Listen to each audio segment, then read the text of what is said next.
বন্ধুরা, রোজা তো আমরা সবাই রাখি, কিন্তু এই রোজার আড়ালে থাকা ইতিহাস আমরা কয়জন জানি? কিভাবে শুরু হয়েছিল এই পবিত্র ইবাদত বা পবিত্র রোজা?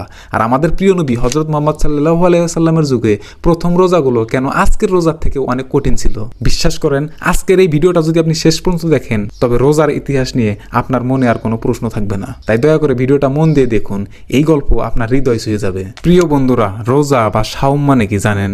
খুব সহজ করে যদি বলি, সাওম মানে হলো থেমে যাওয়া, নিজের মন যা চাইতেছে সেটা আল্লাহর খুশির জন্য কিছু সময়ের জন্য থামিয়ে দেওয়া। আপনাদের মধ্যে অনেকে হয়তো মনে করেন যে রোজা শুধু আমাদের উপরেই ফরজ, কিন্তু না, ইতিহাস বলে হযরত আদম আলাইহিস সালাম থেকে শুরু করে প্রত্যেক নারীর উম্মতের জন্যই রোজা ছিল। তবে সেই রোজা আর আমাদের রোজার মধ্যে অনেক পার্থক্য আছে। আজ থেকে প্রায় 1400 বছর আগের কথা, আমাদের নবী হযরত মুহাম্মদ সাল্লাল্লাহু আলাইহি ওয়াসাল্লাম তখন মদিনায় ছিল। ঠিক সেই সময় আল্লাহ তাআলার উপহার হিসাবে পাঠালেন রমজান মাসের এই রোজা। এই রমজান শব্দটির অর্থ জানলে আপনি অবাক হয়ে যাবেন। এর অর্থ হলো প্রচন্ড গরম।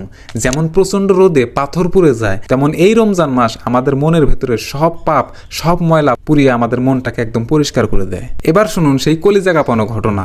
ইসলামের প্রথম দিকে নিয়ম ছিল, ইফতারের পর যদি কেউ ঘুমিয়ে পড়ে তবে তার জন্য খাওয়া দাওয়া একদম হারাম হয়ে যেত। আমাদের নবী হযরত মুহাম্মদ সাল্লাল্লাহু আলাইহি ওয়াসাল্লামের একজন অতি আদরের সাহাবী ছিলেন হযরত কায়েস বিন শর্মা রাদিয়াল্লাহু আনহু। তিনি সারাদিন রোজা রেখে রোদে পুড়ে মাঠে কাজ করছেন। কাজ করার পর ইফতার করার সময় ঘরে ফিরলেন।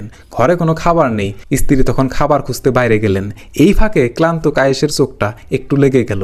স্ত্রী ফিরে এসে দেখলেন স্বামী একটু ঘুমিয়ে পড়ছেন। স্ত্রী তখন সেই অবস্থা দেখে কেঁদে উঠলেন, কারণ নিয়ম অনুযায়ী কায়েস আর কিছু খেতে পারবে না। ভাবুন তো একবার, পেটে প্রচন্ড খিদা নিয়ে ওই সাহাবী পরদিনও রোজা রাখলেন, কিন্তু দুপুরের দিকে তিনি ক্ষুধার জ্বালায় আর সহ্য করতে না পেরে অজ্ঞান হয়ে মাটিতে পড়ে গেলেন। এই খবর যখন দয়ালু নবী হযরত মুহাম্মদ সাল্লাল্লাহু আলাইহি ওয়াসাল্লামের কাছে পৌঁছে গেল, তার চোখ দিয়ে অশ্রু বেয়ে পড়ল।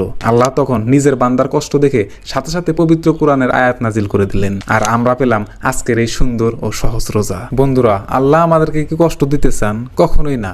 রোজা হলো আসলে একটা প্রেমের পরীক্ষা। আপনি একা ঘরে বসে আছেন, সামনে ঠান্ডা পানি রাখা আছে, কেউ দেখতেছে না, তবুও আপনি খাইতেছেন না। কিন্তু কেন?